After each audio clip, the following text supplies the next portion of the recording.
Good evening, everyone.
Good evening, everyone. The webinar will be starting sharp live at 5 p.m.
Good evening, everyone. Welcome to the day 2 class of Learning Pediology and Effective Use of Case Methodology.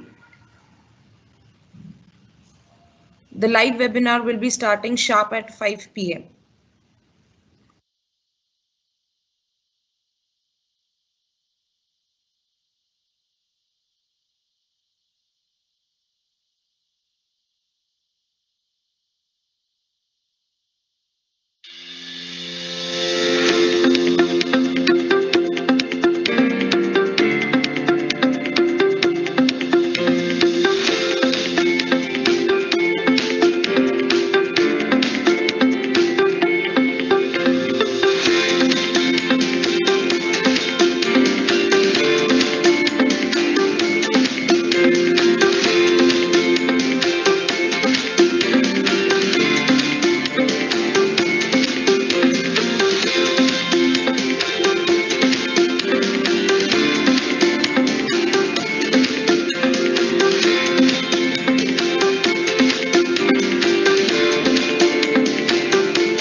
Hello.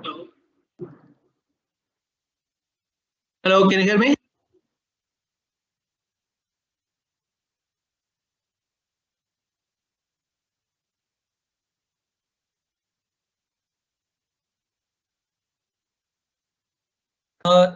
Welcome, sir. Mahadev, sir, welcome. We can hear you.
Good evening, everyone.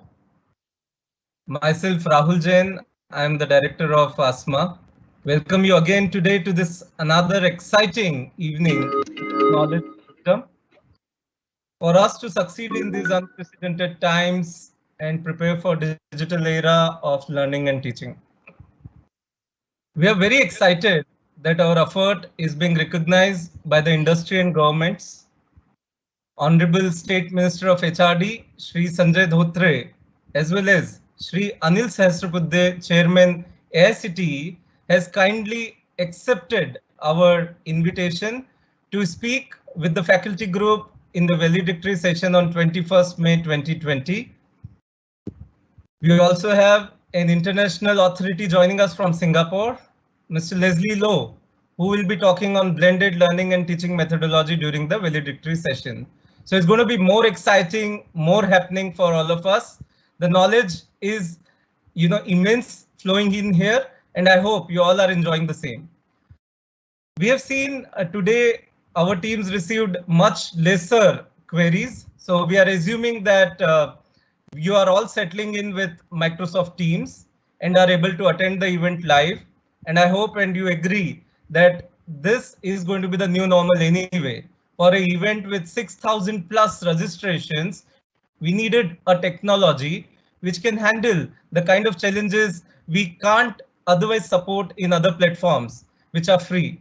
So we have to depend on this platform. To some, this was slightly complex, but I'm glad that people are getting accustomed to this particular technology as well.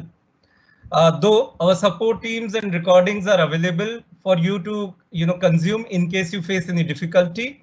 Please note the feedback will be available only till 8 p.m. tonight. Let me welcome Dr. MP Jaiswal. Welcome, sir. Director of IIM Sambalpur. I'm glad sir is also part of board of ASMA, and with his guidance and support, we have taken several initiatives, this being one among them. So Jaiswal sir was the first one to encourage that I think this is the need of the hour and we should actually look for such an event to be hosted. Thank you so much, sir, for enlightening our path all the time. I think we look up to you for future guidance and support as well while the journey of ASMA grows. Just to let you know, sir, we have now grown to a community of 15,000 members, sir. And it's actually the count is growing by the day, sir. I take this opportunity to thank all my sponsors, especially ASM Group of Institute, who agreed to co-host this event. This was a massive effort. Sandeep sir, without your help and team's help, this was not possible. Let me welcome you and everyone, to the event again. I also would like to thank our sponsors, AIM Uni Pariksha, FMA Digital, Orai Robotics Private Limited, whose support has been immense while coordinating the technological build and many other stuff during the event. Let me request Dr. Sandeep Pachpande, Chairman of ASM Group of Institutions Pune, to take the session forward. Thank you so much, everyone. Hope you enjoyed the session. Over to you, Sandeep, sir.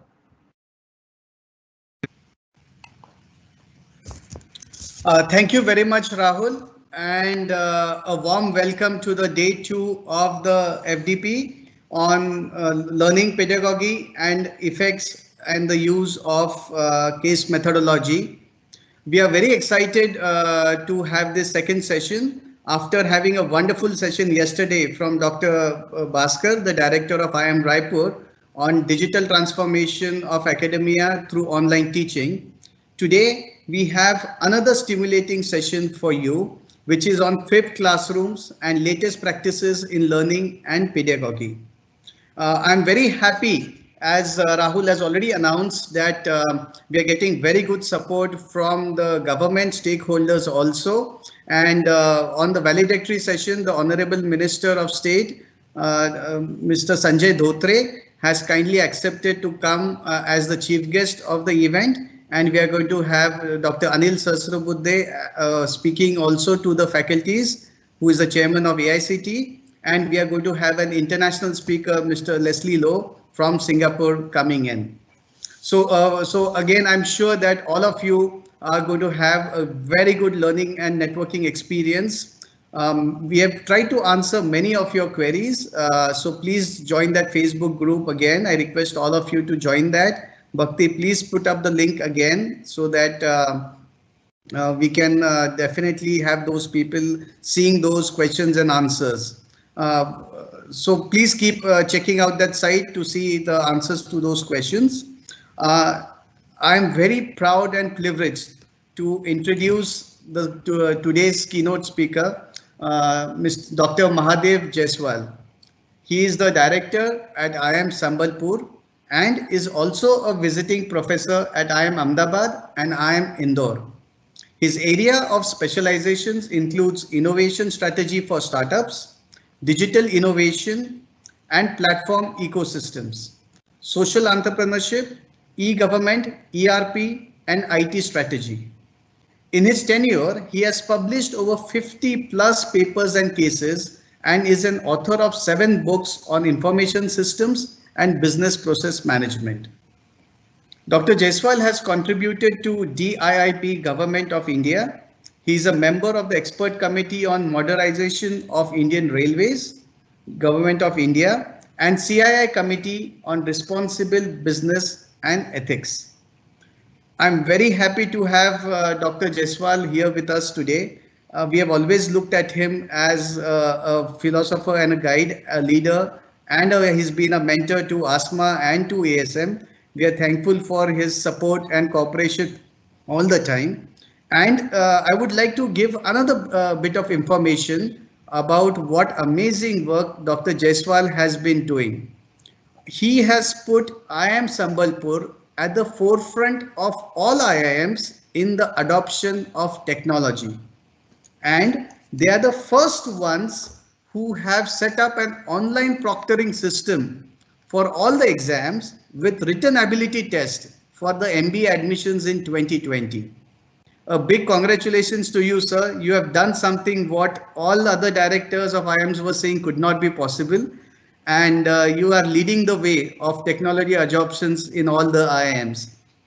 And sir has also come up with a wonderful initiative where he has unveiled a new logo for IIM Sambalpur, which rests on the 3 pillars of innovation, integrity, and inclusiveness, which represents the 3 stakeholders, the institute, industry, and the society.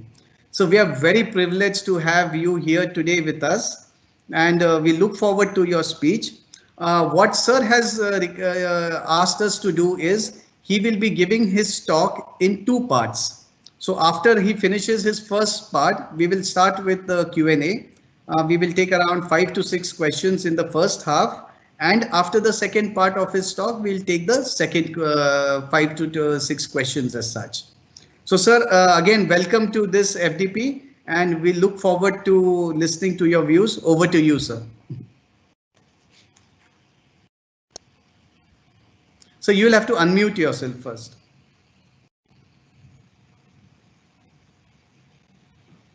Hello, can you hear me? Yes, sir. Okay, thank you, Rahul and Sandeep. And I'm really glad to be part of this FDP.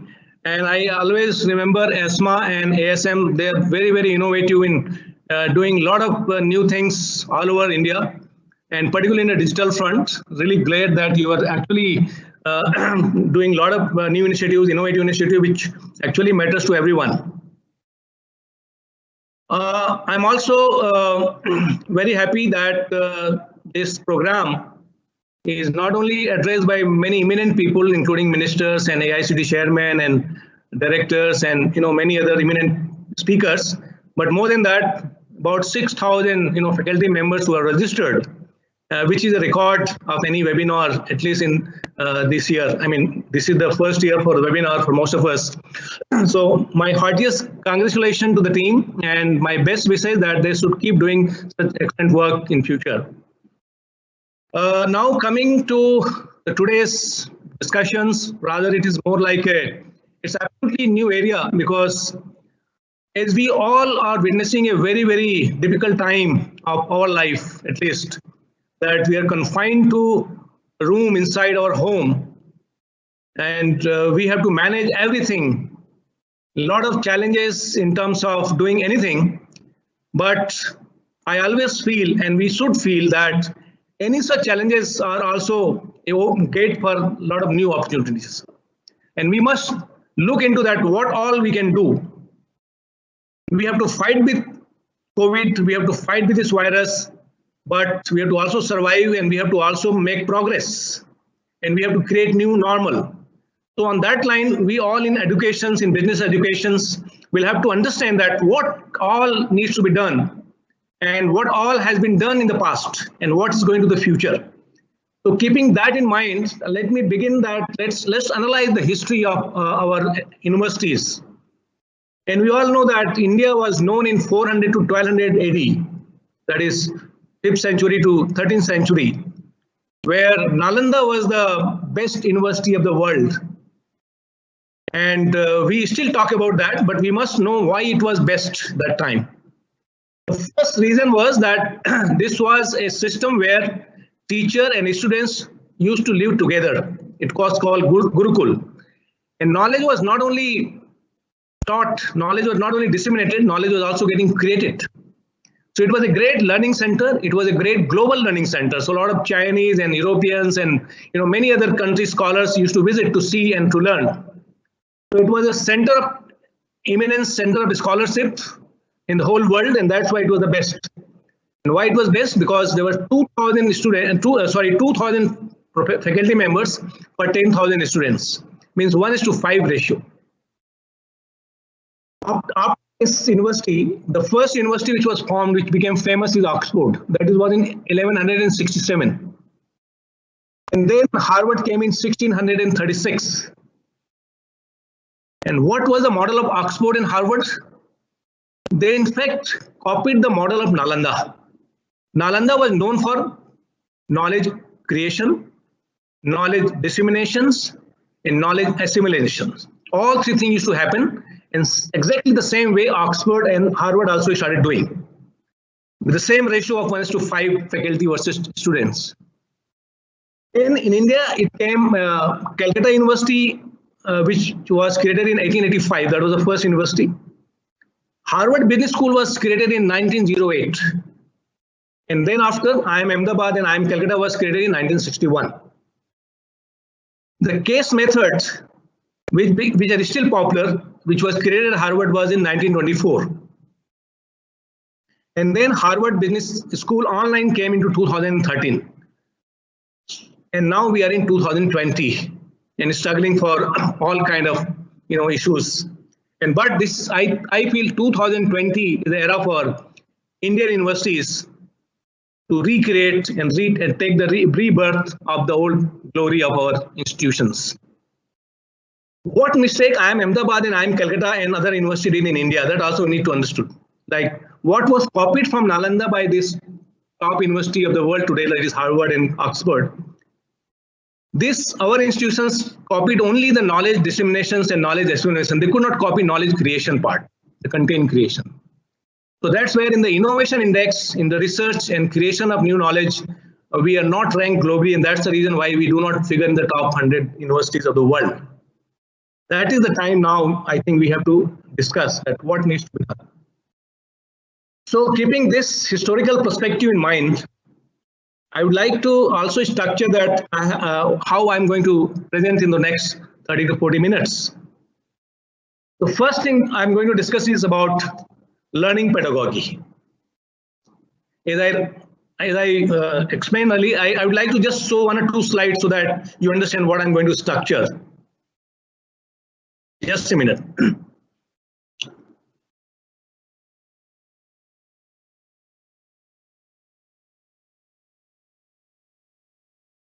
Shared.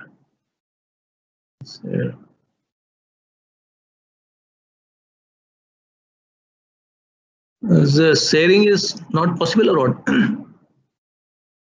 Sharing of slides, I'm just trying to do, but it is. The share button is there on your screen. I'm just doing the share, but it is not showing the. Let me close this and see whether. Okay.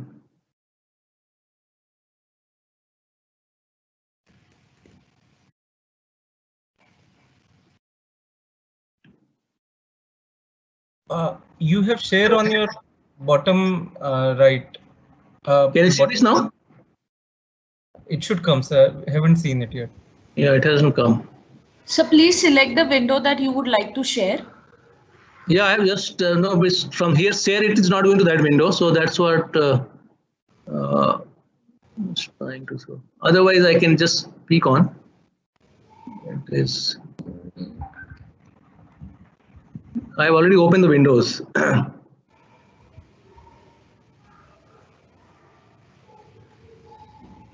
I think there is challenge in sharing. More actions. This share, that is a switch, no? Yes. Yeah, there is share button, sir. Yeah. Share button is hide is. So pre-show conversation, then more actions. Yeah, now it is. Yeah. Can you see now? Yes. The content is Yeah. So I'm just coming to that. Yeah. So this is what I'm planning, that maybe two question answer, like about learning pedagogy, then flipped classroom, and then how flipped classroom. So in the learning objectives, basically, as I explained earlier, that we are going to discuss about content disseminations. You may like full screen. You may like to full screen. Okay.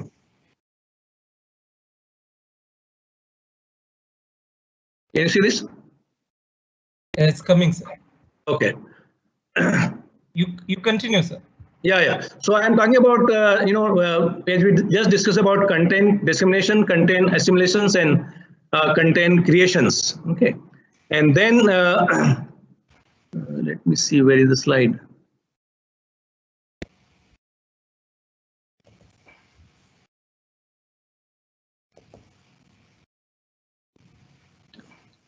Yeah, so we are talking about the learning pedagogy.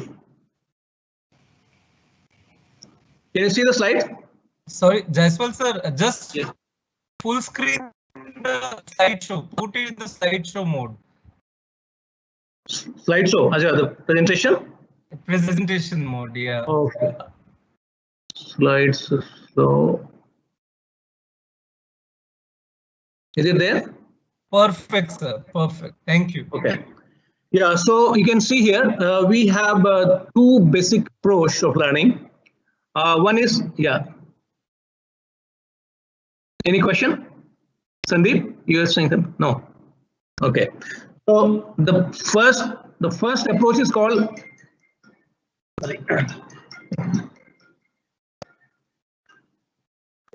sorry. So first approach is called passive learning. Passive learning is a very, very traditional method of learning in the class, where professors or teacher comes in the class and deliberate lecture using PowerPoint presentations or any other presentations, or using Blackboard or any board. That is called passive learning. It is more a lecture mode. It is more faculty centric, and it is more content dissemination focused. Like you're just one way.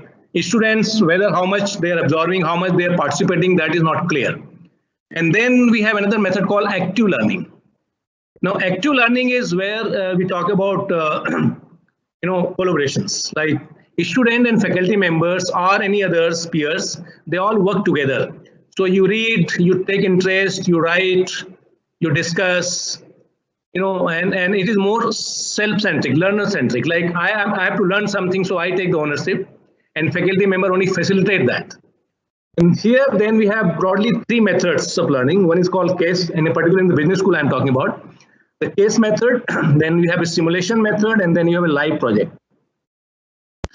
So case method was created in Harvard in 1903, has still been very, very popular in India. Of course, many top universities in US, they have switched over to simulation and live project, which is called flipped classroom.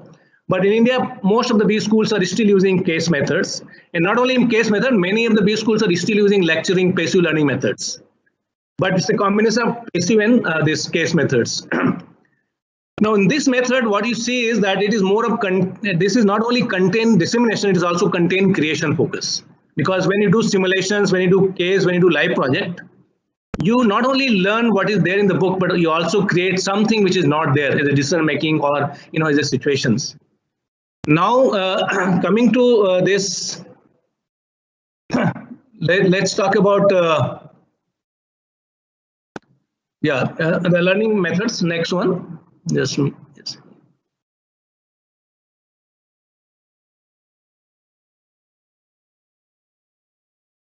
This is not happening. Yeah. So now let's talk about the case method. Now, case method is most of us are using. I know most of us are still using case methods, and that is still a very popular method. So, in case method, what is the objective? The objective is you want to learn decision making process, because case is generally used in business school, case is also used in law school, and case is also used in medical school. These are three practitioner oriented educations where case becomes very popular. Like in law schools, you need to learn what are the past cases, so based on that you can take decisions. In business, we also try to see that how particular case was solved in a business situation, whether it's a merger situation, whether it's a financing situation, whether it's a marketing decision, whether it's product launch decisions, whether it's a systems adoption decisions. So therefore we try to learn from others, like how particularly this particular situations was resolved by particular decision makers, by industry or by company or by any other institutions or organizations. So case method, it looks only 5 or 6 pages or 10 pages Harvard cases, but it has a lot of insight. So we have basically three steps when you go for a case method. Step one is you need to a lot of time what we have seen is that the faculty members are not very well oriented to teach case methods. So what they do is they pass on the case to students and ask them to make presentations. Now, students have never been taught how to analyze the case, and same is the case with faculty members. Many of them often are not very clear that how to teach using case methods. You must remember there are 3 steps in the case method. Step 1 is, of course, case should be properly read, properly analyzed. But how will you analyze? So there has to be a theoretical model and concept. So let's say if you're talking about how to adopt any technology, any innovations, okay, technology enable innovations. So you have to use some innovation model. Some let's say in technology adoption there is a TAM model, technology adoption model, TAM model.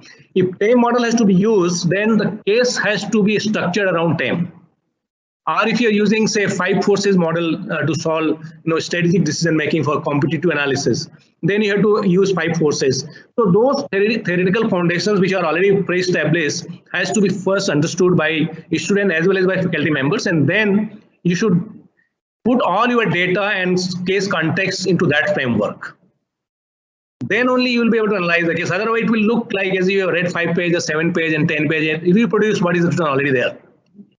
So case is basically the objective is to learn something, a situation where it is very difficult to take decisions, and there can be multiple decisions, maybe 10 options, 20 options, and one option can lead to another options. Like it's a complete sequencing of decision makings. If you commit one wrong decision making, then it will lead to another wrong decision making. So therefore there has to be very strong structure, a theory on which around you should read the case, you should analyze the case.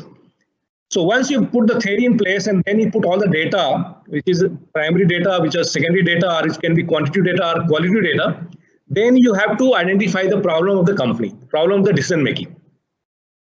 So that itself will take, let's say, 15 to 20 minutes in the class.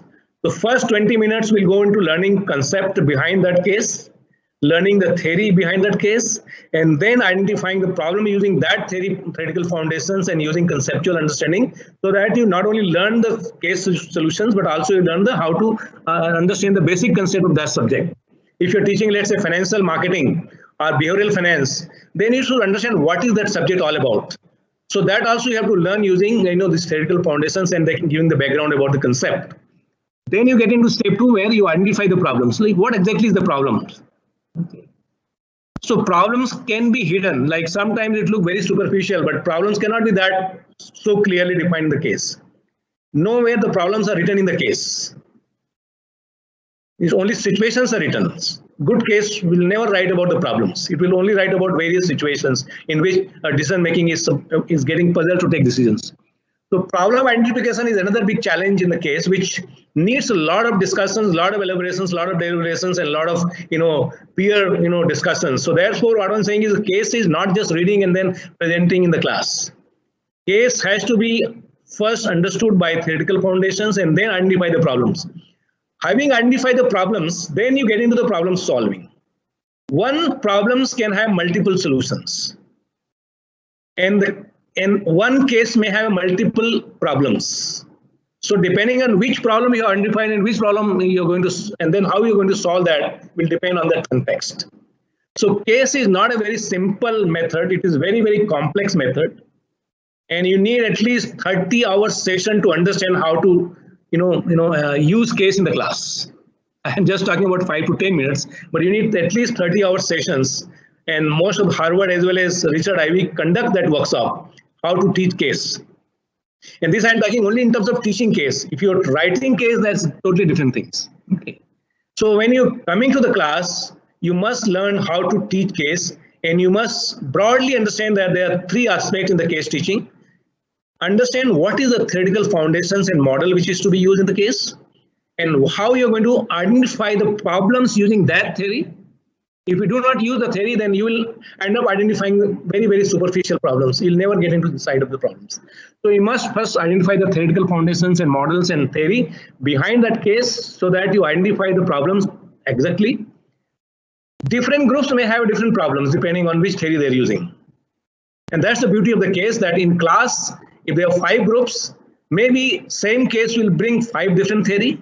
The same case will bring 5 different problems, and the same problems will have 5 different solutions. So therefore, in 1.5 hour sessions in the class, you end up learning many things.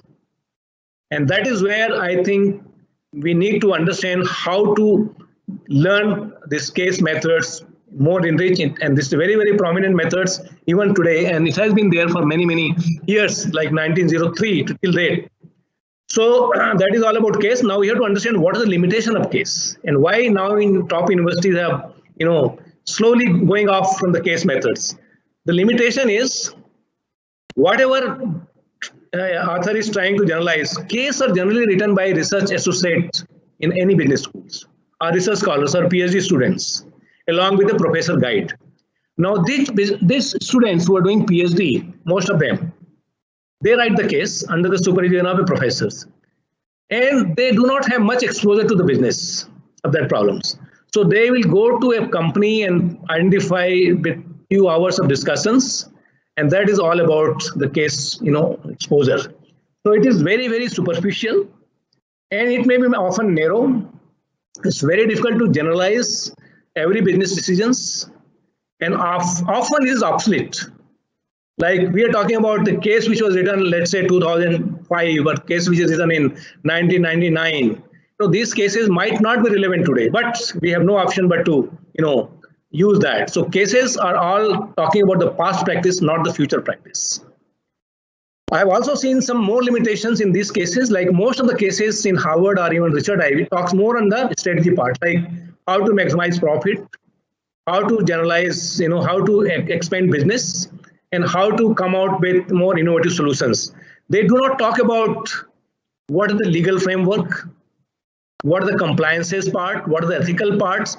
So many of those very, very important part of the boundary of the business are ignored in these cases because it's written for a very, very narrow focus.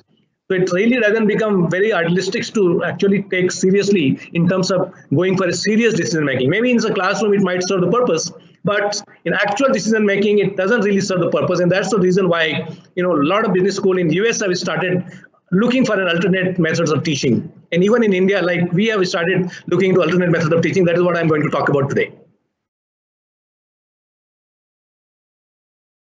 And after this,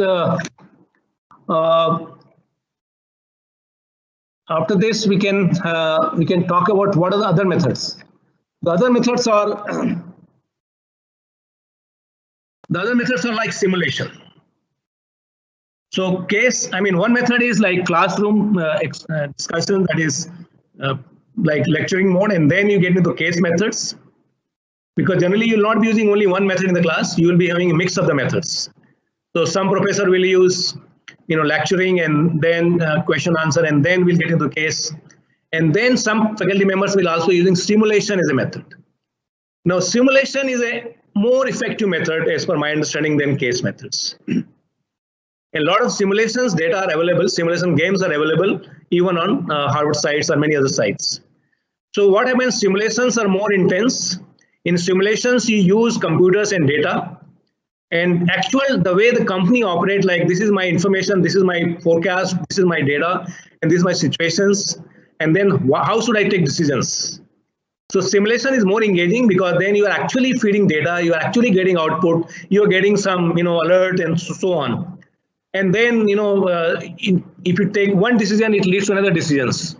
So simulation gives multiple options, more realistic, closer to the business, and therefore it has been found more effective and it's more engaging and it's more active learning, less passive.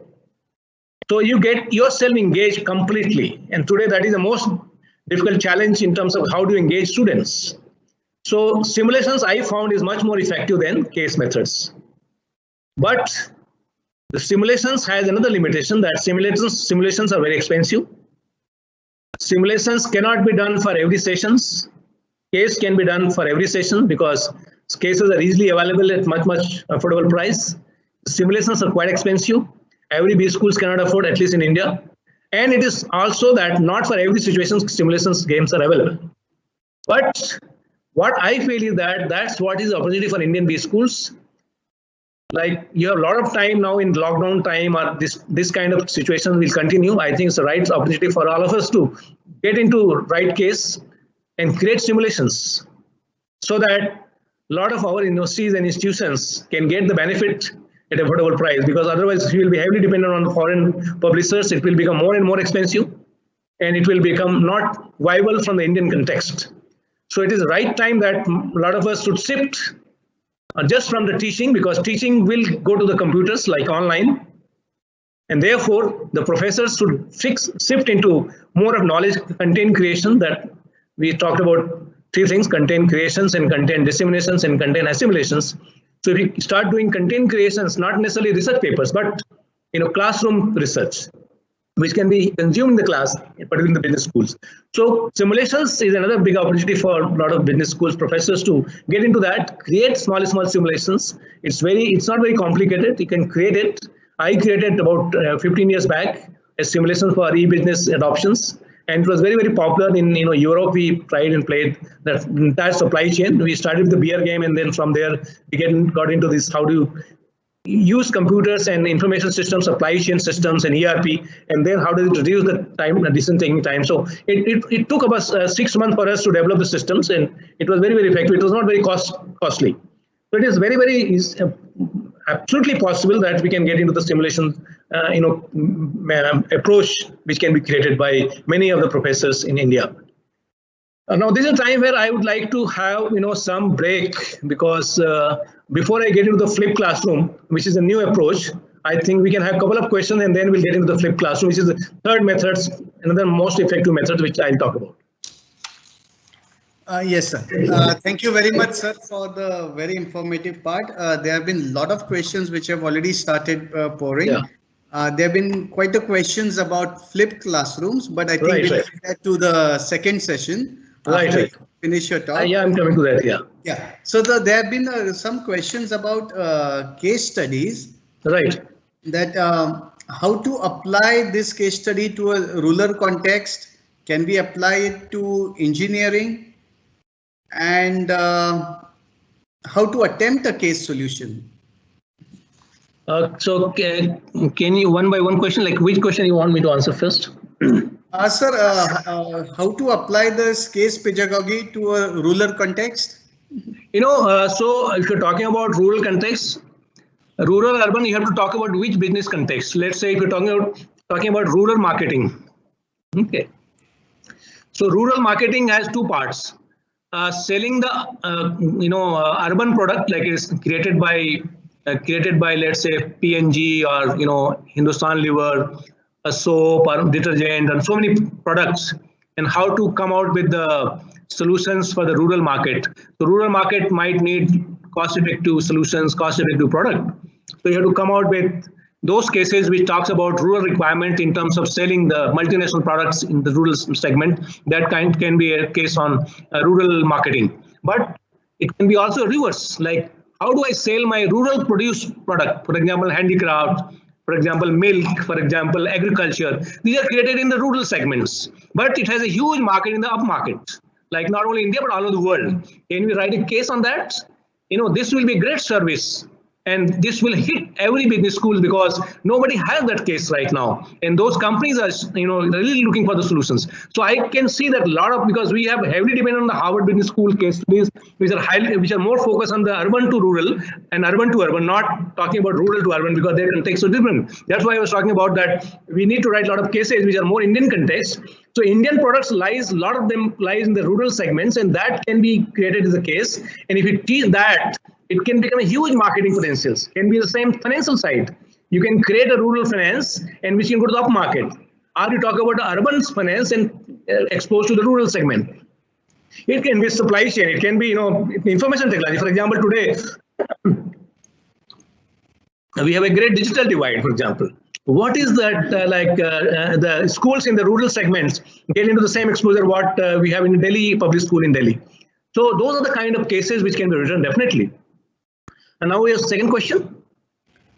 So the second question was how to use these cases in different disciplines such as engineering.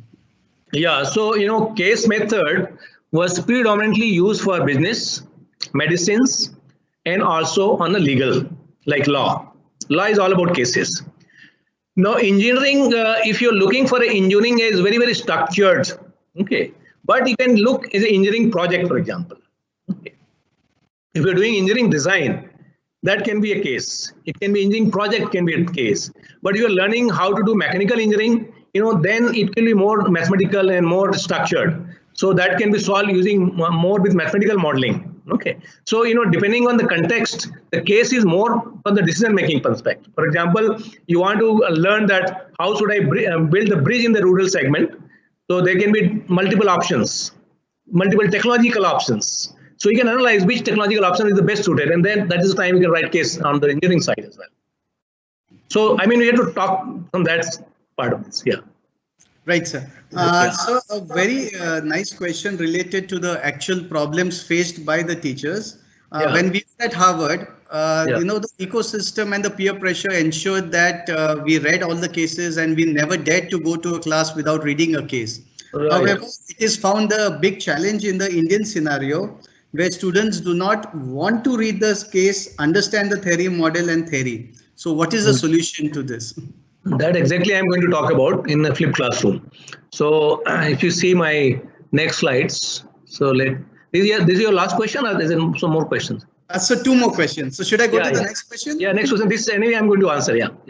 Okay. So the next question is about the. I can't hear you. Sorry.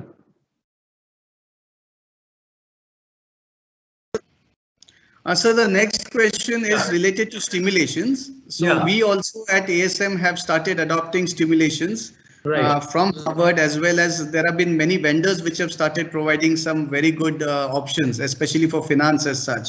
Right. So one of the questions was that, can you give examples of simulations and flipped classrooms? Yeah, so simulations, for example,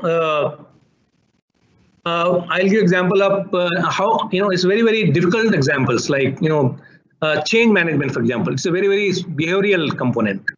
The change management, how do you introduce change management in organizations? Let's say today, most of the companies and also institutions are, struggling with change management because we have to switch to digital class or switch to flip class or switch to case class or shift to any new technology-based class. How do you manage the change? Because a lot of faculty member will resist, a lot of management will resist and student will resist. So how do you manage? Now this situations is very complex and there is no single answer. So what exactly we do is we put the context setting first in the simulation database. We'll set, okay. So there's a theoretical, again, this is based on theory. Okay, so no simulation, no case is without theory. Theory means it has a scientific base. Okay. So what we do is when most of the management problems are not very structured and a lot of uncertainty, but we convert that into structure using some model so that we can reach closer to decision makings. So all the uncertainty and all this kind of ambiguous problems, which are very, very difficult to otherwise abstract, these are the management problems. It's not like engineering. Engineering problems are much easy to understand. Management problems, because there's a behavioral component, and a person will behave very differently in a group, person will behave differently in an isolated group, and person will behave differently in a union. So it is very difficult to forecast that. Okay. So understanding all those contexts, all those situations are actually put in the data in the simulation. So if the person you identify, let's say the person is, okay, this group is, let's say you have to implement this into two different states, North India and South India. North India, it can be little more challenging in terms of adopting technology. South India, maybe like Hyderabad, can be more technology savvy. So now which state you will take first? So that's called the simulation based decision. So if you analyze the behavioral of city and then urban and rural, and depending on the north, south, east, west, you can map the culture part of the human being. And once culture and behaviorals are mapped in the database, and then you take various alternate decisions, you will be able to analyze which decision is most appropriate depending on the decision making taken. So that is where the simulation helps in understanding the complex management problems. It's much more complex, which cannot be solved through case study, because case will not have that kind of multi-dimension database. It's only one dimension, two dimensions. Whereas the simulation, you can have 10 dimensions, 20 dimensions, and much more complex dimension can be mapped using some kind of assumption database. So therefore, the simulation methods is much more effective in terms of enriching the understanding inside the management decision making, but particularly in the management side. Right, sir. Sir, another theme which is coming out of many of the questions is how does faculty create the stimulations, and how does the faculty train so that they can deliver stimulations in the classroom? Yeah, so faculty members alone cannot do it, because simulation is not teacher centric. Teacher is faculty centric. It has to be played by various groups. So unless you have a group, that's the beauty of a simulation. That simulation has to be done in a group. So teacher can be one. Maybe a moderator, and he can play the master game. He can play on his computer, and then students they'll be in group 5 groups, 10 groups, 20 groups. And they will compete with each other. There's like business competitions. Okay. So let's say 5 retailers are competing for the market, and market size is only, let's say, for 1,000 products, and there are 10 groups, which will occupy maximum, depending on how we take decision making, how we take advertisement, how we take various kind of schemes to launch the product. So those situations cannot be done by single person, by faculty members. So faculty member has to play it along with the group of students in a different groups. Then only he can learn. So he will learn only when he uses in the class. He cannot learn without using in the class. That's a limitation of simulations. And therefore, he has to go to the business school and learn as one participant as a part of the group, so that he understands the dynamics of how to use simulations. The simulation cannot be taught in the class. Simulation has to be experienced. So what I'm talking about, case methods, whether I'm talking about flip class, whether I'm talking about simulation, these are called experiential learning. These are not academic learning. Okay, you have to experience yourself as a part of the situations, and that's why it becomes more a passive method of learning. It's not an active method. It's become more of an active method of learning, not a passive method of learning, because you're engaged with yourself as like an experience. So as if you're working in a company. So those kind of thinking comes along with the theory into this. So it's very, very powerful methods of learning. So that's what we talk about these methods. Right, sir. So one last question. About again, this is coming out through what many of the teachers have been asking, that what should be the ideal ratio between theory, practical, and case studies in the Indian context to keep it very engaging for the students? Yeah. So I will have a very revolutionary answer. That is what in a flipped classroom, I think this will be answered, that how you should structure. Okay. And what I feel is depending on the maturity of the student, depending on the maturity of the institute, depending on the infrastructure, you have to take decisions. So there can't be a single answer. So I would say that we have to focus more on particularly when you're talking about the business school, we have to focus more on the experiential learning inside the class. And all learning should focus on the cell part, which is very difficult to say, but we'll find out how it can be done. Okay, in my next slide. So that is what the flipped classroom. That's what I'm propagating. That we'll try to answer through that, because it is very difficult to answer that how much theory, how much lecture, how much this, and because ultimately it depends on the what is the kind of students you have, and what is the kind of pressure you can create, what is the kind of pressure they themselves feel. Okay, so this has to be created depending on the situations. I'll just get into the next slides where I think most of this will be answered. Yeah. Okay, sir, I think you can go ahead with the second part where most of these questions will be answered. Right. Yeah. So you can see the slide now? Yes, sir, we can, sir. Yeah. So here you can see like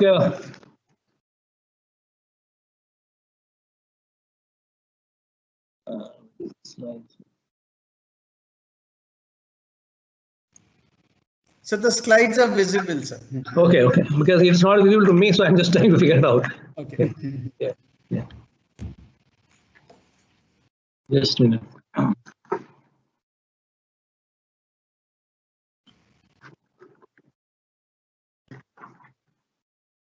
Okay, let me just go to the slides. Yeah. So you have seen this learning pedagogy. Now we're talking about learning pedagogy in management education. I'm very focused on this. Okay. So there are two approaches. Okay. One is called very traditional approach.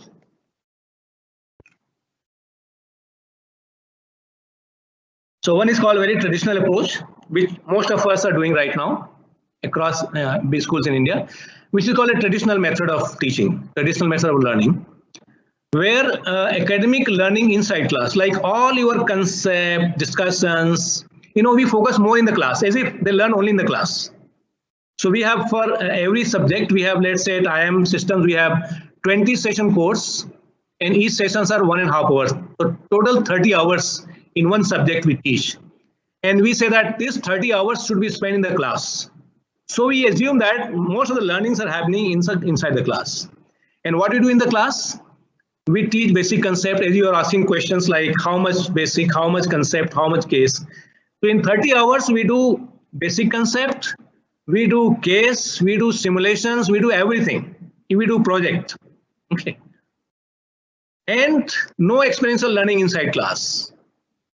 It's only learning about concept, learning about situations, but we do not experience everything except few simulations sometimes. And experiential learning we give it outside the class, like you do a project, group project, live project, whatever project, but that students are supposed to do outside the class, and inside the class they only do presentation. So all the learning of experience, either the summer interns or any intern also go to the field, and they come to the institute only to give presentations. So classroom is more focused on academic learning, no experiential learning. And it's heavily focused on content dissemination. Whatever is known in the book or in the case or in the situations are taught. So what is financial model, what is marketing situations, what is 5P, only those things are taught. And which are already available in the book, already available in the various literature and contents and YouTube. Now in today's context, like when we're talking about digital age, and we are now forcibly getting into digital age because of this, COVID problems. All of us, whether we like or don't like, we are forced to get into the, today I was talking to many university systems professors. They're really struggling because, they have never thought that they will so fast go into digital, because most of their students are based on the small towns. Many of them don't have enough infrastructure. The faculty members also don't have exposure to teach online. So what they're doing, many of them are just using Zoom or some like MS Meet and just talking to the student. That is not the way of teaching. That cannot be done in the digital mode. That is not a digital learning. That's not an online mode. These are very traditional methods where we are trying to copy the traditional method in online mode. So there's a lot of challenge. I think we'll have to shift to the modern methods. And one of the most effective methods, which are widely actually practiced and not widely practiced, I would say widely practiced by the top B schools in US.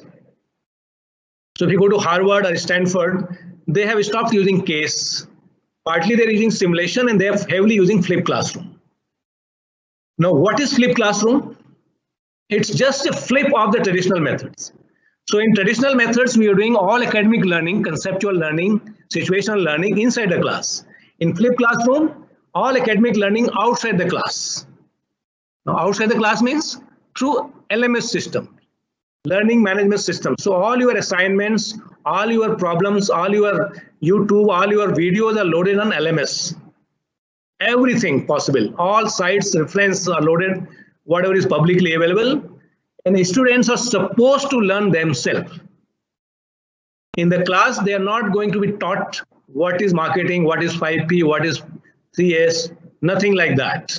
What is financial accounting? All of them are supposed to learn themselves, because this subject can be learned by themselves using various methods in a digital mode. And LMS will give the structure that if you have a session 1, there is a quiz. The student will do on their own. And this quiz result will come to the faculty member, so he will know that, he or she will know that how much he has got the grade into that particular session. And you can define that when you come to my class, you must secure at least B- in this session, C+ in this session, C- in this session, D+ in 4th session, A- in 6th session, like that you can define. Okay. Minimum. And once they show the grade, which is a kind of entry into the class, online entry, and not necessarily he will come physically to the class. So he goes to LMS, he does learn himself, give exam, and then when he log in for the Zoom class or MS team, it will allow only when he enters the grade. So when he comes to the class, whether physical or digital, what is done in the class? Because everything is learned outside the class, what used to be taught earlier in the class. So inside the class, it becomes only experiential learning, which was happening earlier outside the class through projects. So now inside the class, either you will do project, which will be live project given by industry. You say you will go to operation company, you will go to finance company, you will go to marketing company.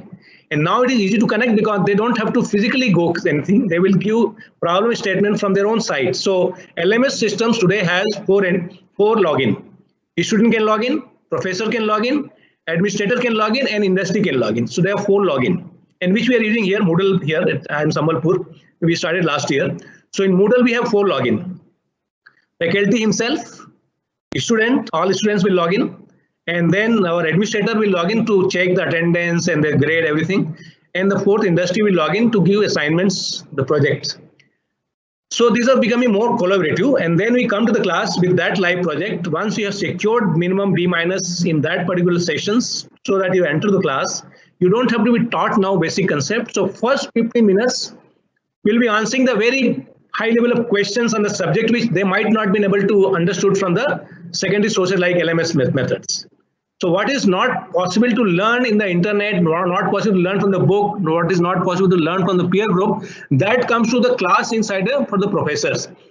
Now professor has to be brilliant to answer, because those things are not easily answerable outside the class. So therefore professor level will also go up when he comes to the class. He or she doesn't have to necessarily answer in the class, because this may be very, very difficult questions. So but it will be a challenging for him, and it will be more interesting and exciting for the faculty to teach that subject. So these questions will be answered in the first 15 minutes. After that, each group will discuss about the live project challenges and how they are able to identify the problems and able to design the solutions. That will become the focus. So now class will be creating content. Class will be creating new knowledge, which does not exist in the existing literature. And this knowledge are more problem solving, not problem discovering. Because problem discovering is done by a PhD student, but the problem solving are done by the MBA students. So we are getting into problem solving approach inside the class, and that becomes a new content created inside the class. Like for example, when balance scorecard we all are using was created inside Harvard class by Robert Kaplan. So Robert Kaplan has given assignment as a live project by industry that apart from financial methods, how can I measure performance of my company?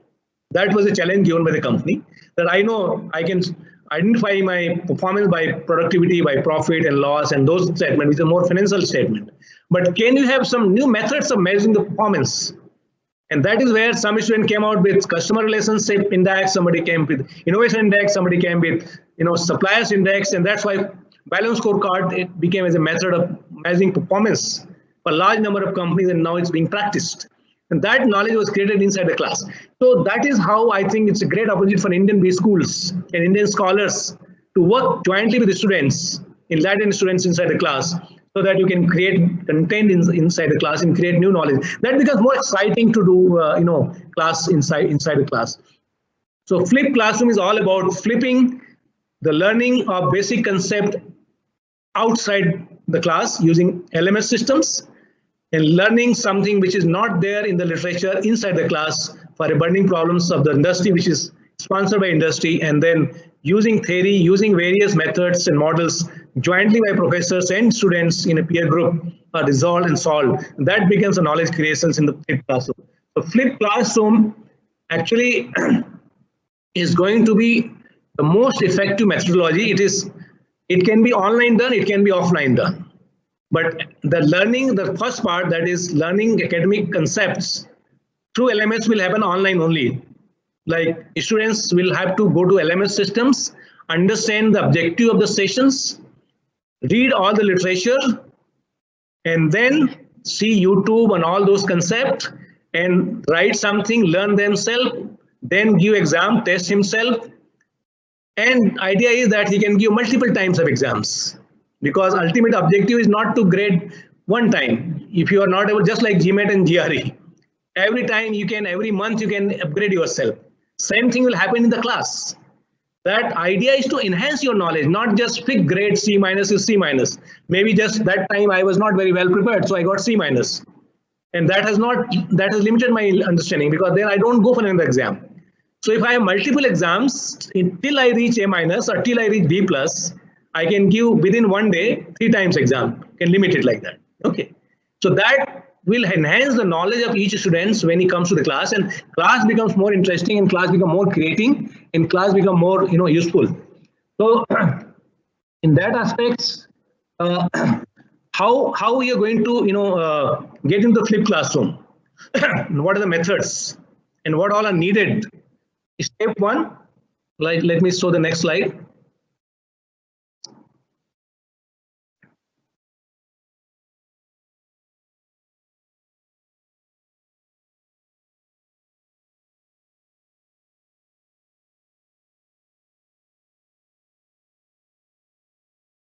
Yeah, so you can see here, what are the steps? There are 4 steps for the flipped classroom. Step 1, you need to have learning management system in place. So without LMS, you cannot go for flipped classroom. So LMS means, LMS are plenty. I mean, there are various vendors and various, open source, like we have gone for open source Moodle.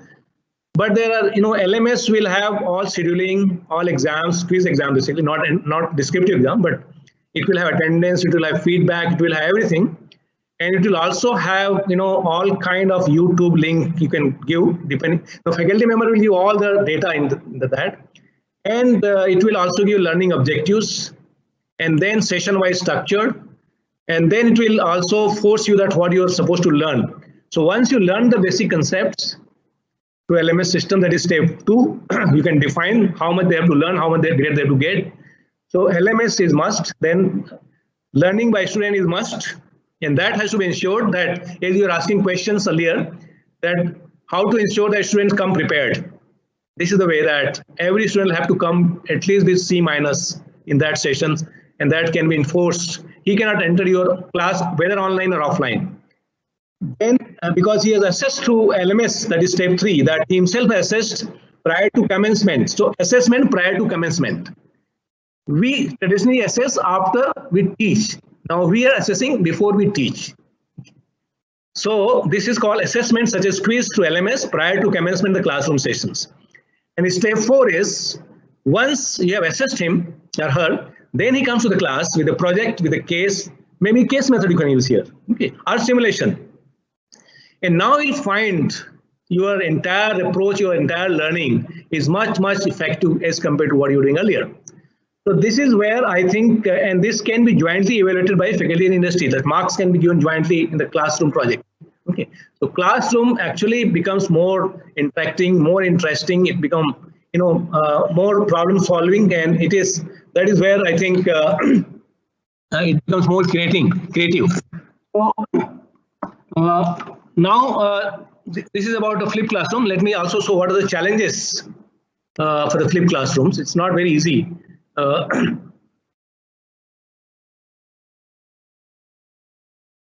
No, challenges are, the first challenge is orientation of faculty.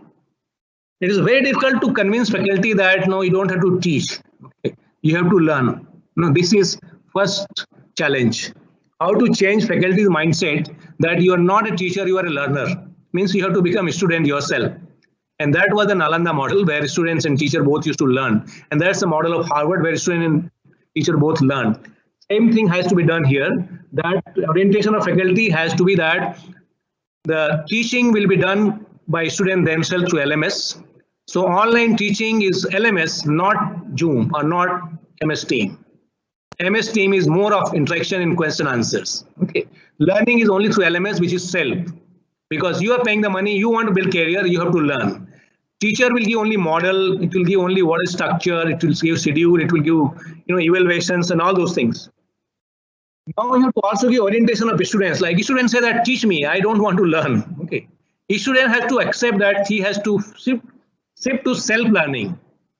Okay, he has to learn from himself. He has to learn, his objective should be to learn himself, and how he learns is defined that he has to shift from hearing to learning. He should not hear anything, he should learn.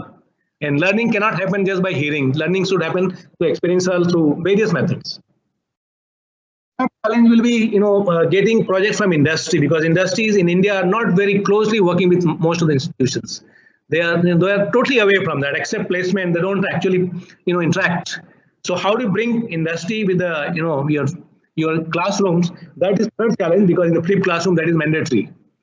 Online contents, like how are we going to get online contents, all the concept subjects, because you have to buy license, which is going to be expensive, and it may not be available for many language in India. So there should be a huge challenge for online contents. I think this is another area where some institutions should work and create contents, in Hindi, in English, and many subjects. Fifth challenge is learning management systems. How do you use learning management systems? Because many institutions don't have learning management system even. So learning management systems, even they have, they don't know how to use that. So LMS, mostly people are using only for scheduling of the sessions. Learning management systems should be used for learning, not for scheduling. Okay, LMS is another challenge. And the last one is a very big challenge, that is restructuring of infrastructure. We don't need a big classroom now. Classroom will be a dinosaur. Big infrastructure will be a dinosaur. Okay, now smart institutions will progress.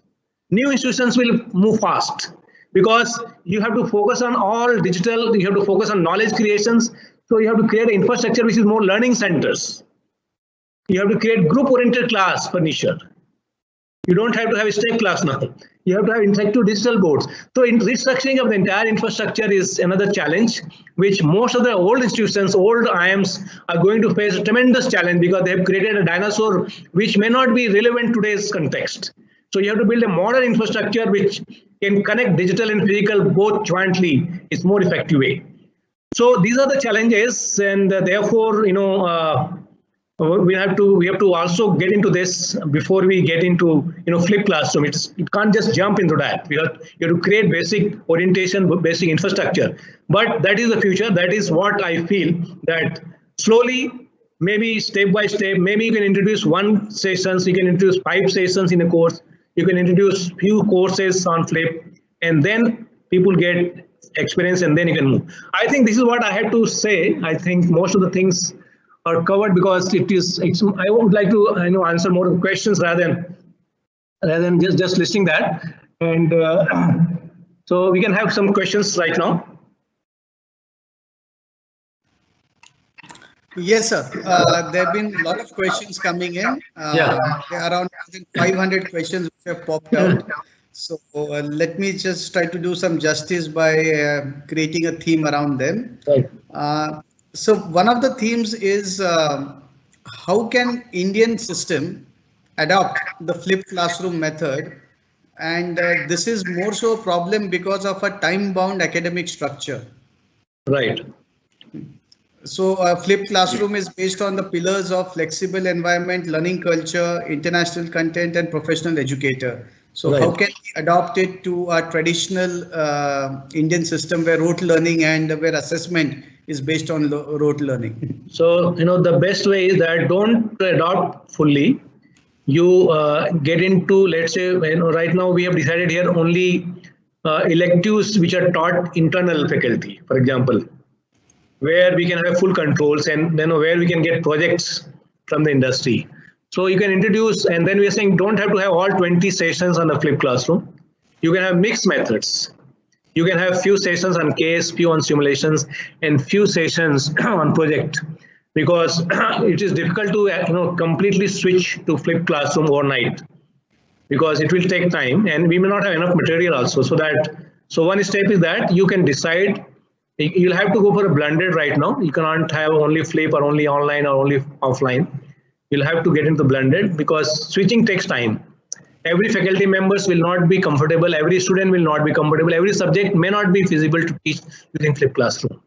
So flipped classroom should be introduced for those subjects which are elective and which are more problem solving rather than conceptual. Like where you need more discussion, more creativity in those kind of things, where you need more project, more industry challenges, so that those strategy-oriented, market-oriented courses can be taken in the flipped classrooms. Not every subject. Basic concept, we can't teach in the flipped classroom. That can be taught only through traditional methods. Right. Sir, one of the questions is that there are different levels of students. Advanced, yes, average, and slow learners in the classroom. Right. How will this method work and how can we engage the slow learners using this method? Yeah, exactly. This method is appropriate for those challenges, because today when we go to the class, what happens? We have, we have different category of students. You can classify ABC category. A category are very, very brilliant and very well prepared. B are in between. And C are actually, not very well prepared, or they don't have that level. So every institutions have a mix of this, and all over the world it is like that. So when you go to the traditional methods, we more focus on A and B categories, because C category is generally left out. Because we keep focusing more those who can answer. Those who don't answer, we don't focus on them. So we always, give priority to the brilliant students, those who are more active students. So we are more biased in the traditional class, and nobody helps those who are not able to compete. And that is just a matter of time, because if they also are exposed, I'm sure they'll be able to compete. So in the flipped classroom, since it is self-learning and we are enforcing by a minimum grade through online quiz prior to coming to the class, and therefore it is ensuring that everybody has at least level C or level B. You can decide in the session wise whether you want level B everyone, or at least level B everyone, or level A. You can also have off the sessions class for them in online mode, because if C category students are not able to cope up in your class, why you want to waste time of the brilliant students when everybody comes in the class? So what you can do is you can take separate sessions, because online and those focus can be done offline, not in the class but in online mode. So it is easy to now actually groom all category of students. It's much easier in these methods rather than the traditional methods. Yes, your question is right, valid more for the traditional method, and I'm sure that this method will be able to address that. Sir, which is more effective, the blended learning or the flipped classroom? Flipped classroom is also a blended learning, because what we are doing online is only basic concept, and creative part project which used to happen offline, that is happening physical in the class. Now today we are having online class, but otherwise we have only physical class.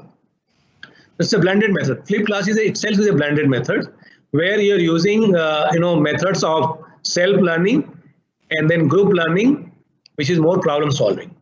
So flipped class will be part of the blended learning. Right, sir. So how to have active participation of students in flipped classrooms? Yeah, exactly. So they have no option because they have to come with a project, and it is their project. Okay, they are going to get IPR on this. They are going to have patent on this. Like best projects can be awarded A+.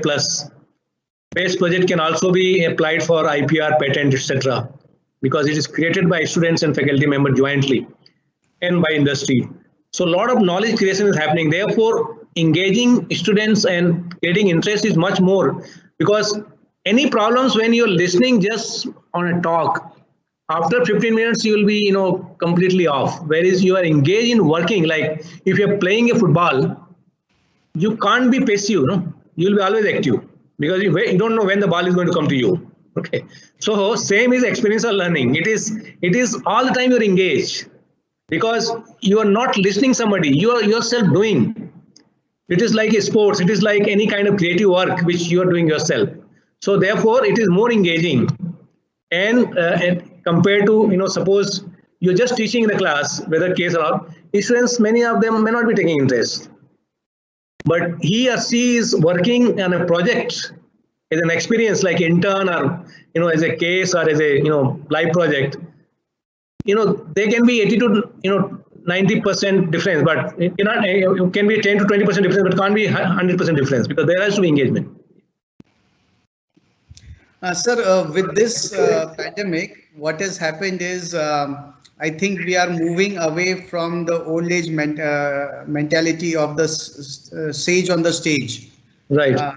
And we are moving into where there is a joint learning and content creation. Right, but right. Are Indian teachers prepared for the flipped classroom, and what is the best way they can be prepared for starting with implementing flipped classrooms? I think one thing every teacher, whether it's small school or big school or top university or small university, one thing I've seen very common across school in India is every teacher wants to be researcher. They want to be. They may not be able to do it. Why they're not able to do? 80 to 90% time they're busy in teaching. Morning to evening, they're just in the class. And this class are all in the book. And when it comes to research, he or she goes to library for a couple of minutes, see something. If he is able to write, it's fine. Otherwise, none of them are getting time. So that is the biggest challenge. Even they are interested, they do not have exposure. They do not have exposure of time. They do not have enough time to devote. And research cannot happen without time devotion, because it's highly competitive. Because you're competing for a top journals and where authors are coming from all over the world. So therefore, you have to reduce the teaching load. You have to reduce the ratio of student and faculty. That's why I started with, when Nalanda was there, 2,000 faculty and 10,000 students, 1:5. Same thing was copied by Oxford and Harvard, and they become top. In India, even IIMS has 1:10 ratio. University will be having 1:20 ratio or 100 ratios. How can they do justice for research? So when we are saying that research should also be more applied. So when you're doing research inside the class, I think faculty member will be more interested once they know that they're creating knowledge, which can be a case method, which can be a case creations, which can be a stimulation creation, which can be a research creations in the class, because they're solving a burning unsolved problems. So that way I think faculty member, once they know about this method, they'll be more inclined and they will be more creative, because now 80% time they will be doing for research while teaching. Earlier they were getting 80% time only for teaching, and rest 20% time they're getting in administrations, and 0% time for research. So that's where the productivity of Indian teachers are very low in terms of research outcome, despite they're the best brain. There's no doubt about it. Right, sir. There were many questions related to the ratio of the faculty and teachers being asked. So thank you for just covering that question and those concerns of the people here. Right. Some of the other questions are related that we are all focusing on developing skills and preparing the skills of students post-COVID. How can this scenario of using simulations and flipped classrooms be useful for developing these skills in the students? So what kind of skills, basically, if you're talking to the schools or you're talking to the business school? So we are talking, there will be different questions. Many have asked about mainly management education, but some of them have also been asking for UG as well as engineering. Engineering. Okay. So the skills we are talking about, what kind of skill you should develop, or how to develop? Yes, how to develop the skills post-COVID, which are required by the students using simulations and flipped classrooms. You know, you have to understand one thing. I mean, lockdown may be extended, for some time, or ultimately, even if you relax lockdown, COVID is not going to go away. Okay. So these problems we have to live with, and we should fight with this because there are so many diseases which has been there. Okay. So first thing is that we have to accept that we have to live with this, and maybe a new norm will be different. Like a lot of gathering will be reduced, and more online thing will shift. Now in that scenario, what are the kind of how do you develop your skill? Like most of the skills are developed when you work in the physical way. Okay, most of the skills. But now a lot of new skills are required how to manage in the digital age. For example, digital marketing, for example, is going to be more important than a physical marketing. Okay. E-commerce is going to be more important than physical commerce. Okay. Medical, for example, telemedicines are going to be more prominent than visiting a doctor. Okay, nobody would like to go to doctor now. Okay, they will only would like to have consultations online. Okay, and same thing can be done because instruments are there. You can go to the instruments, test yourself, and then he can diagnose like that. So a lot of new skills which will be more on digital platforms. So I think we'll have to focus on how to learn these new skills in a digital age. Only few things will remain physical. Most of things will remain digital because we'd like, whether we like or not, we'll have like entire payment will go to digital, entire marketing will go to digital, entire finance is already gone to digital, like banking, everything. Okay, you must learn how to transfer fund to IMS and various other methods of digital payment. Same thing you have to learn how to place order. Same thing you have to learn how to measure your temperature through Setu, Arogya Setu. You have to learn how to buy from e-market, whether it's government market, how to get money from the government. Everything has to be digital mode. So these new methods, new skills are mostly digital. Okay, and now what is going to happen is sports, for example. Now sports will remain physical.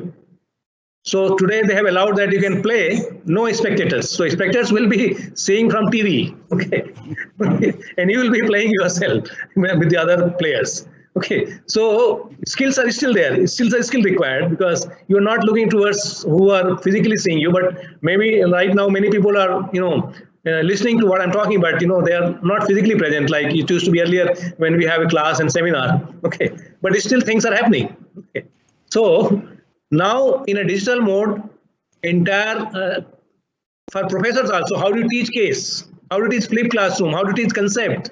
You cannot just start and keep teaching online mode like what we are doing right now. You'll have to get into various techniques and tools so that it becomes more interactive. And then when you come here, it becomes more project discussions, more live project discussion, live burning problem discussion, question answer, etc. So more creative parts should become more engaging, and all those basic things should be learned on themselves. So we'll have to understand that what kind of new skills are required, which are in a new age, and we have to refocus on that. A lot of real estates are in a big challenge now. So what kind of real estate infrastructure we should create now? Okay, so those skills are required now. Okay, so entire skill sets are shifting now. Okay, how to develop new product, for example, in digital age, which is easy to sell through digital market. Right, sir. There have been quite a few questions which are related around the problem in India where we have very large classroom sizes. So there are sometimes 150, 180 students in some of the cases, and how to use these methodologies in such large classrooms. So 150 generally, like even in IIMs, sometimes we have 150 students, particularly in engineering, definitely they will have. Okay, so engineering class, it is much easier because it's more structured. Okay, so structured things is easy, that whether you're talking to 100 or talking to 200 in a digital mode doesn't matter. But when you do project, for example, flipped classroom, etc., then the number of groups, and not necessarily that you teach all 180 students at one time. then you have to reorient now, because in digital mode that time is also available for you. Okay, because you don't. Why we had 150 students? Because of constraint of the physical, space and time space. Okay, in digital space, like we can still break it, because we can make it 90 if it's not possible, depending on the subjects. Okay, some subject is possible, some subjects not possible, so we'll have to break into that. Okay, or you can have multiple teachers teaching now same subject. Okay, so it's a group teaching. So if 150 students are there, you may have 2 faculty members teaching at the same time, and because ultimately you're coordinating in the projects, you're not teaching anything there. Okay. So the new methods will evolve. There is no simple answer, but depending on the situation, people will have to reorient themselves. Same thing will not be copied, no? Like it will not be copy of the physical. Sir, one of the other questions was that since the knowledge creation will be different, how do we evaluate the effectiveness of flipped classroom? So the first thing is that whatever you're doing in the class earlier, basic concept is evaluated through exams. Okay, and these exams today is possible. You can do online, like we have done it online in written exams, descriptive exam using online proctoring systems. Okay, but definitely for your quiz exams, LMS can do it. Okay, but descriptive exam you have to go for a sophisticated method like proctoring, and it may become expensive for many, but slowly the cost will come down. So proctoring system is there for evaluations. Okay. So once you have a strong evaluations, then they'll be forced to learn. Okay, and then in terms of project effectiveness, since it will be evaluated jointly by industry and faculty members, so unless industry is convinced, I think that will be good selling point for the industry, because if industry is struggling for a burning problems, and if industry students are able to come closer to their solutions, they'll be happy to hire them. So it will become more effective in terms of that's how you get pre-placement offer based on the intern. Okay, so intern will become now a summer, and all this project will become intern. Okay, so intern will become multiple interns now. Every course will be intern. Okay, because projects are becoming intern now. So instead of having summer interns, you will have 20 subject, 20 interns. Okay, one person will become 20 interns for 20 companies. So out of 20, at least 5 will so his employability will increase. So those institutions which adopt this method will become more effective. That itself will be the measurement. Right. So there is one question related to what are the parameters for a quality flipped classroom? Yeah. So as I said, first step was strong, very, very powerful learning management systems, and very strong content, online contents for the LMS. So LMS is just infrastructure. Okay. LMS is just a schedule. Now session-wise content, that has to be very, very powerful, and which has to be legally procured, because in online mode you will be caught if you do not have a legal license. So your case, whether your basic concept, your e-books, all those things you have to buy and put onto session-wise schedule in LMS.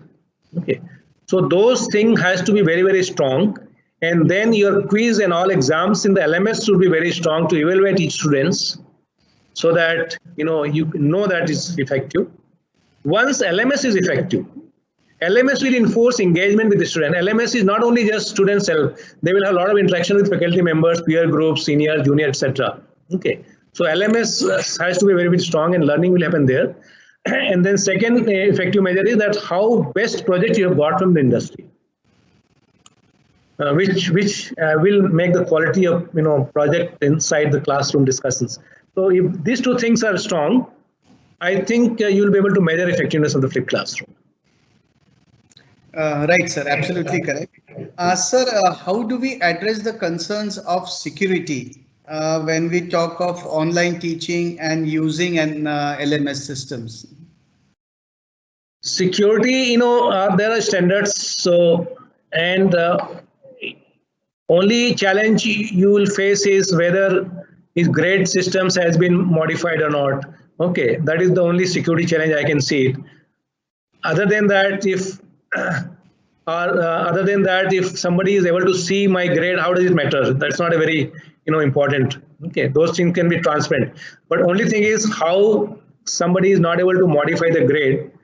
But you can always keep the copy of that in another server somewhere. Is a protections. like we do multiple copies here. You can also have, in the setup, database inside your systems.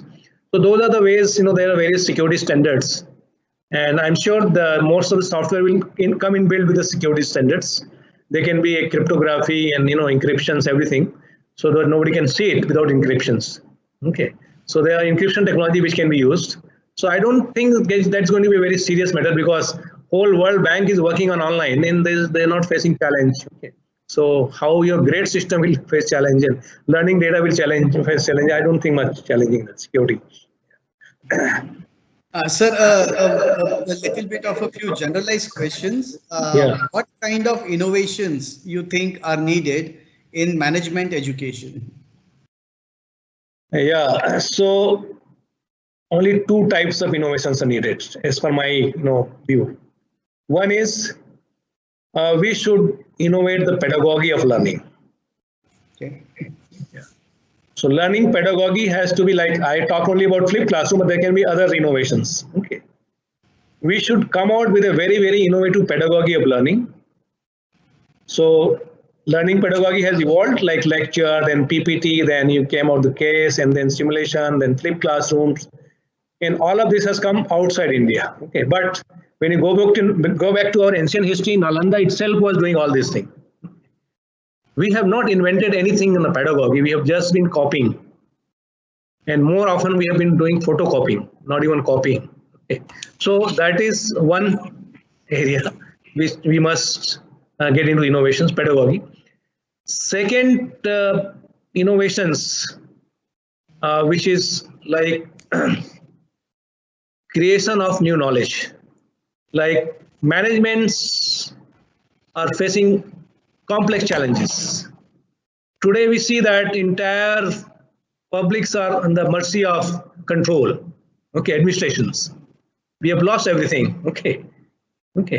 So we have no freedom now. Okay, just because of these problems. Now we have to come out with a very innovative solutions to come out from there. Our freedom of speech, democracy should not be lost. We should not get into those control economy again. We have to have a free economy. We have to have a globalized economy. We should produce more and distribute all over the world. As our Prime Minister says, become self-reliant. So become self-reliant means unless you export, you can't become self-reliant. Because unless you are able to get profit out of your sales, you cannot contribute to the research and development for your product development. Like why IT companies are not able to develop new software, they are only into software services in India. They don't have enough revenue to fund for the marketing expense which is required to market a new product. So I think unless you export, so American companies do a lot of export of their products, and therefore they spend huge amount of money on R&D to create new products and new ideas. I think we'll have to get into that we have to create new product, and in order to get new product, we have to get into huge market outside India, inside India. And then only I think we'll be able to survive, and then only we'll be able to compete. And then, so these two innovations must come from business school, that is pedagogy of learning and creation of new ideas, new product, new services. It should not focus on traditional methods, everything. So we'll have to get into those. Now, what are the, like telemedicine can be a huge area for the Indian doctors and medical professionals to export all over the world. So many such things can come out, in this market. Can be organic farming, can be huge, potential for Indian farmers. I think we'll have to get into those. How can you globalize your domestic knowledge and domestic productions and domestic business, which makes us, globalized nations working from our own home.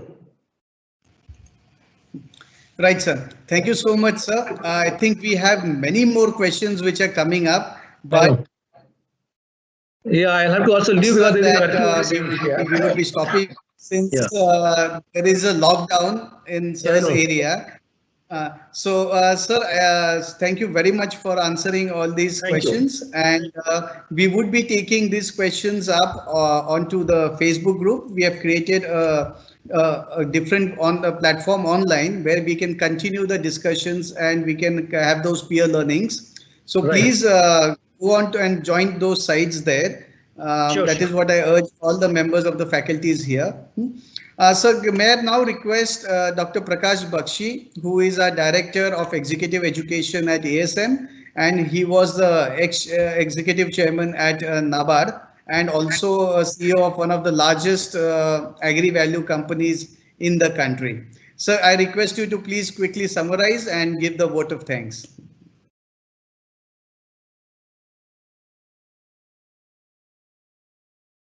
Thank you, Dr. Sandeep, and thank you, Professor Jaiswal, for very lucidly giving the entire group who is logged in today for this webinar the direction in which we have to move. You very patiently mentioned about how teaching used to take place, which was kind of a one-way traffic.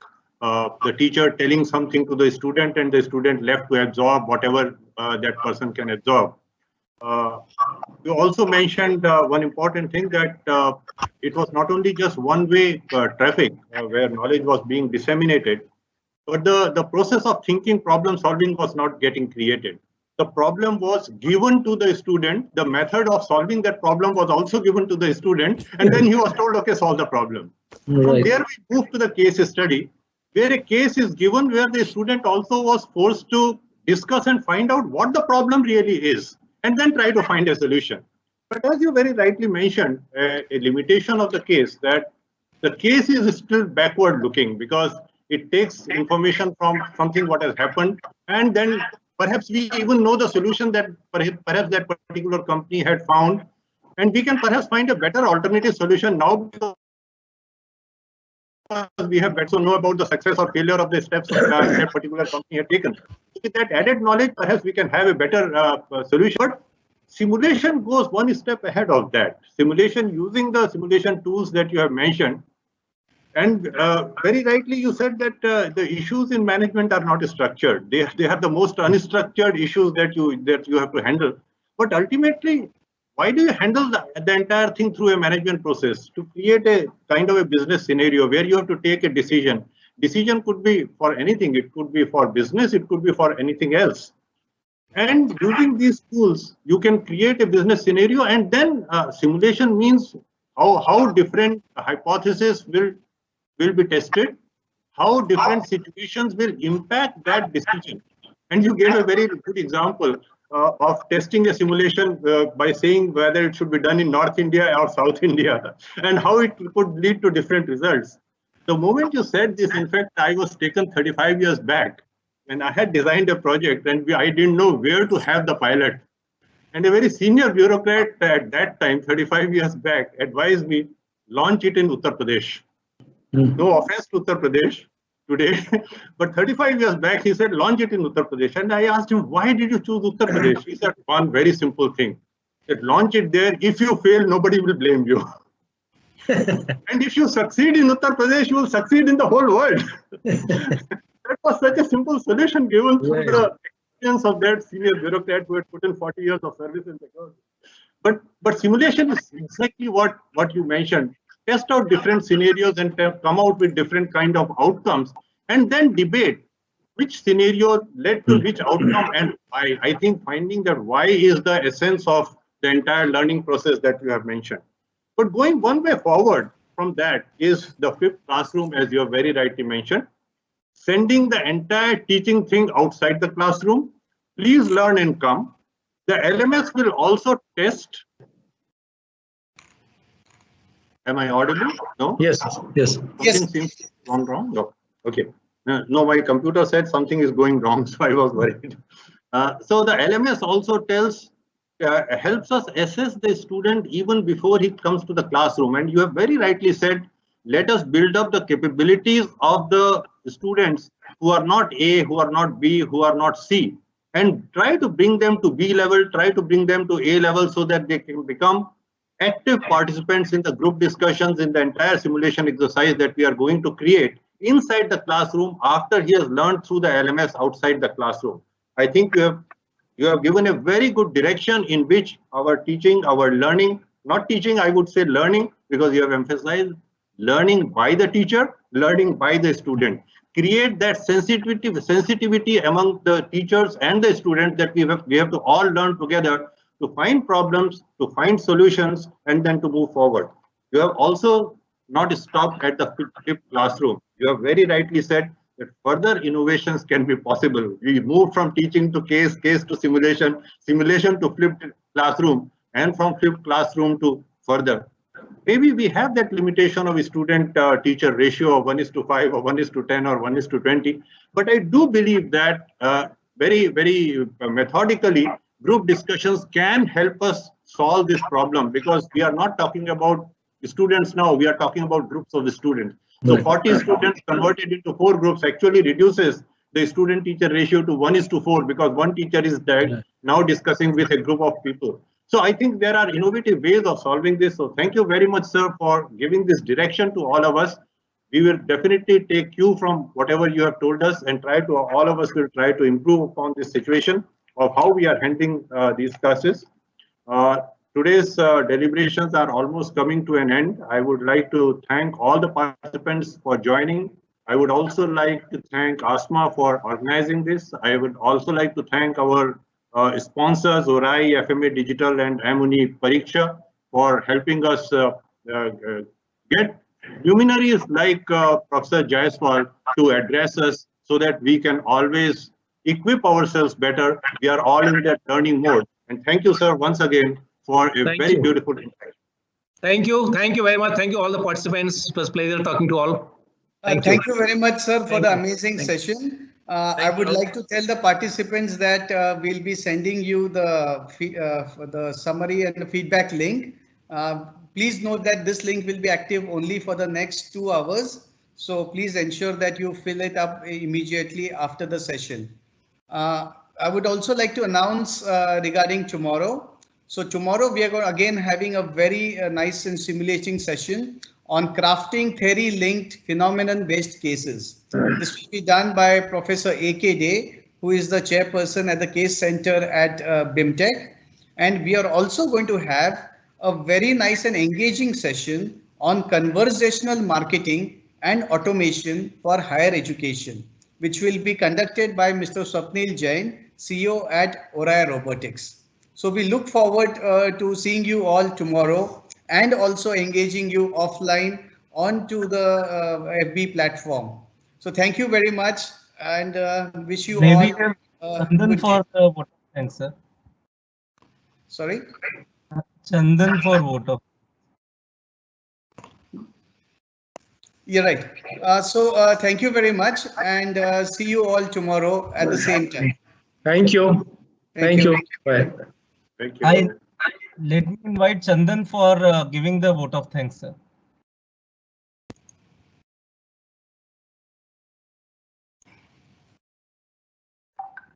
You're live, Chandan. Sir, I request you to please unmute yourself.